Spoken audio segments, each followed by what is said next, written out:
रात के करीब 9:30 बजे थे।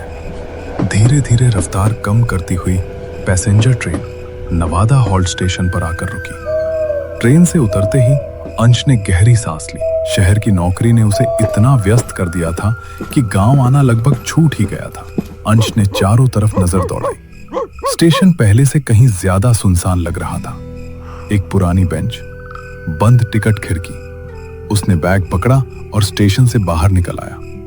स्टेशन के बाहर पहुंचकर वह रुक गया। पूरा मैदान खाली पड़ा था। जहां पहले कई ऑटो और जीपें खड़ी रहती थीं, वहां आज सिर्फ एक ऑटो दिखाई दे रहा था। उसकी हेडलाइट बंद थी। ड्राइवर सीट पर एक दुबला पतला आदमी बैठा था। अंश उसके पास गया। माधोपुर चलोगे? हाँ चलूंगा। कितना लोगे? जितना ठीक लगे दे देना। कुछ ही देर बाद ऑटो स्टेशन छोड़कर सुनसान सड़क पर दौड़ने लगा। शुरुआत के कुछ मिनट बिल्कुल सामान्य रहे। अंश खिड़की से बाहर देखता रहा। फिर उसकी नजर ऑटो के सामने छोटे शीशे पर पड़ी। ड्राइवर बार बार पीछे देख रहा था, हर कुछ सेकंड बाद, जैसे उसे किसी चीज की चिंता हो। अंश ने सोचा शायद आदत होगी, लेकिन 5 मिनट बाद भी वही बात जारी रही। ड्राइवर सड़क से ज्यादा पीछे देख रहा था। आखिर अंश से रहा नहीं गया। काका, कुछ हुआ है क्या? क्यों? आप बार बार पीछे देख रहे हैं। ड्राइवर कुछ सेकंड चुप रहा। ऐसे ही। ऐसे ही कोई बार बार नहीं देखता। ड्राइवर ने इस बार कोई जवाब नहीं दिया। ऑटो आगे बढ़ता रहा। कुछ देर बाद सड़क जंगल के किनारे से गुजरने लगी। ये वही रास्ता था जिसे अंश बचपन से जानता था, लेकिन रात में ये बिल्कुल अलग लग रहा था। पेड़ों की परछाइयां सड़क तक फैली हुई थी। हवा भी ठंडी हो गई थी। तभी ड्राइवर ने अचानक ब्रेक लगा दिया। क्या हुआ? ड्राइवर ने कोई जवाब नहीं दिया।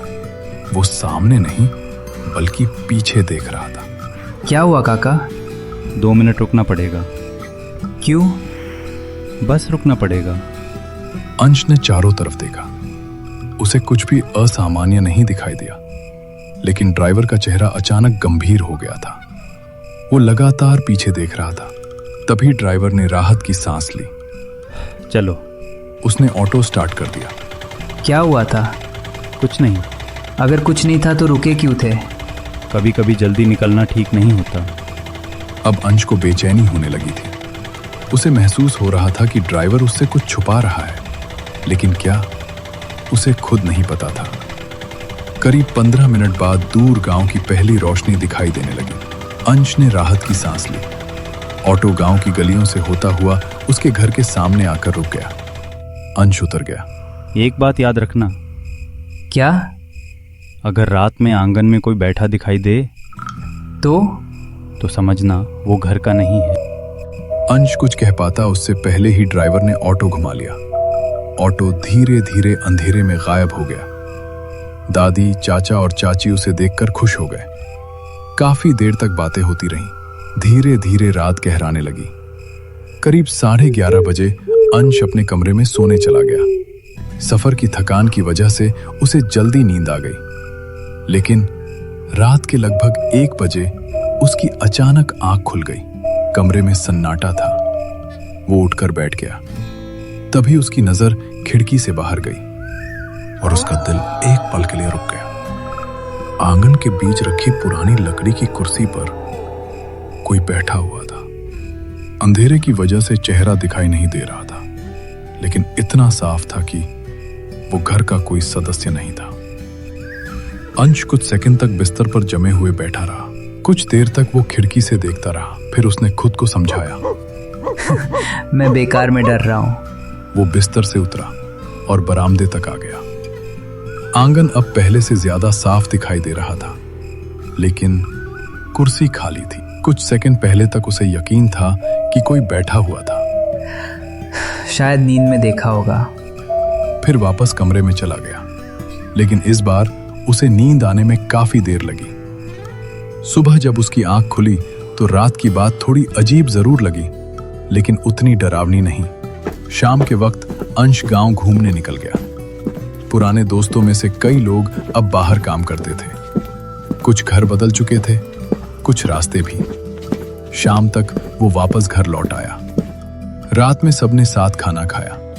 बातों बातों में अंश ने आंगन वाली कुर्सी के बारे में पूछा। आंगन वाली कुर्सी पर कौन बैठता है? उसके इतना कहते ही दादी के हाथ रुक गए। चाचा ने भी उसकी तरफ देखा। कुछ सेकंड के लिए माहौल अजीब हो गया। कोई नहीं बैठता, पुरानी कुर्सी है बस। लेकिन अरे छोड़ो, गांव की बातें हैं। और बात वहीं खत्म कर दी गई। उस रात अंश जल्दी नहीं सोया। अब उसकी जिज्ञासा बढ़ चुकी थी। करीब 12 बजे तक वो जागता रहा। फिर उसने कमरे की बत्ती बंद कर दी, लेकिन सोया नहीं। वो खिड़की के पास बैठकर आंगन को देखने लगा। उसे खुद पर हंसी आने लगी। शायद वो सचमुच बेकार में सोच रहा था। तभी आंगन के कोने में रखी कुर्सी हल्की सी हिली। अंश तुरंत सीधा बैठ गया। कुर्सी फिर स्थिर हो गई। हवा होगी। लेकिन अगले ही पल कुर्सी धीरे धीरे सरकने लगी। लकड़ी के जमीन पर घिसटने की आवाज साफ सुनाई दी। अंश की सांस अटक गई।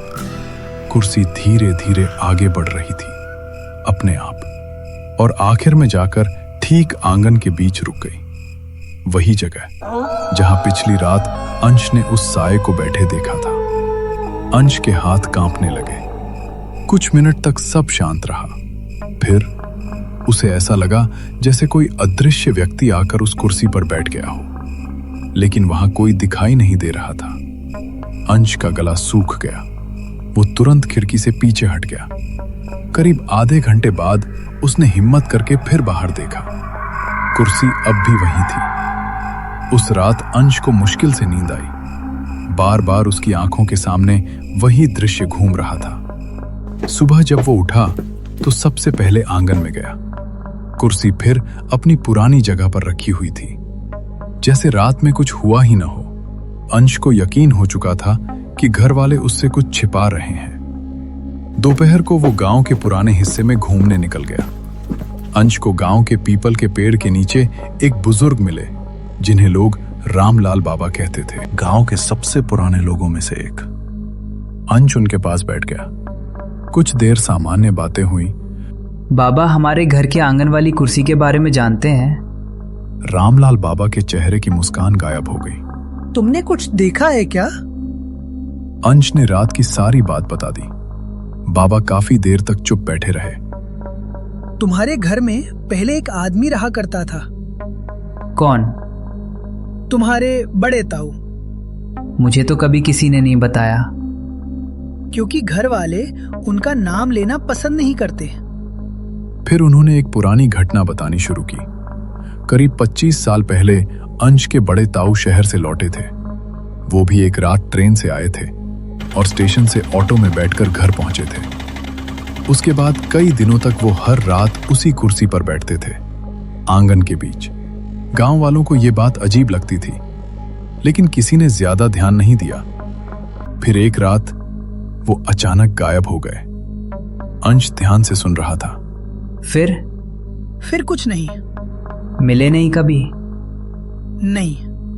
लेकिन कुर्सी का इससे क्या संबंध है? उनके गायब होने के बाद से कभी कभी लोगों ने उस कुर्सी को अपने आप हिलते देखा। अंश कुछ देर तक चुप बैठा रहा। बाबा, क्या वो भी स्टेशन से ऑटो में आए थे? बाबा का चेहरा बदल गया। तुम्हें किसने बताया? बस ऐसे ही पूछ रहा हूं। अंश के शरीर में ठंडक दौड़ गई। उसे तुरंत उस रात वाला ड्राइवर याद आ गया। शाम तक अंश का दिमाग सवालों से भर चुका था। आखिर बड़े ताऊ के साथ हुआ क्या था, और उस रहस्यमयी ऑटो का इससे क्या संबंध था? अंश ने फैसला कर लिया कि अब वो सीधे घर वालों से बात करेगा। नाश्ते के समय दादी आंगन में बैठी थी। चाचा भी वहीं थे। अंश ने बिना घुमाए फिराए सवाल पूछ लिया। बड़े ताऊ कैसे गायब हुए थे? चाचा के हाथ रुक गए। दादी ने नीचे देखना शुरू कर दिया। मुझे सब पता है कि वो भी उसी ऑटो में आए थे। आखिरकार दादी ने गहरी सांस ली। उन्होंने बड़े ताऊ की कहानी बतानी शुरू की। तुम्हारे ताऊ का नाम शेखर था। बहुत साल पहले वो शहर से लौटे थे। उस रात के बाद शेखर बदल गए थे। दिन में सामान्य रहते, लेकिन रात होते ही वो आंगन की उसी कुर्सी पर जाकर बैठ जाते। हम पूछते थे तो कहते थे कि कोई उनका इंतजार कर रहा है। कौन? परिवार उनसे पूछता था, लेकिन वे कभी स्पष्ट जवाब नहीं देते थे। एक रात उन्होंने कहा कि अब उन्हें जाना होगा, लेकिन कहाँ जाना है यह कभी नहीं बताया। उस रात शेखर आखिरी बार कुर्सी पर बैठे थे। अचानक उन्होंने घर के बाहर सड़क की तरफ देखा, जैसे कोई आ गया हो। फिर वे उठे, दरवाजा खोला और बाहर चले गए। फिर? उसके बाद वे कभी वापस नहीं लौटे। आंगन में सन्नाटा छा गया। कुछ देर बाद चाचा अंदर गए और कुछ पुरानी तस्वीरें लेकर लौटे। अंश तस्वीरें देखने लगा, फिर उसकी नजर एक तस्वीर पर जाकर रुक गई।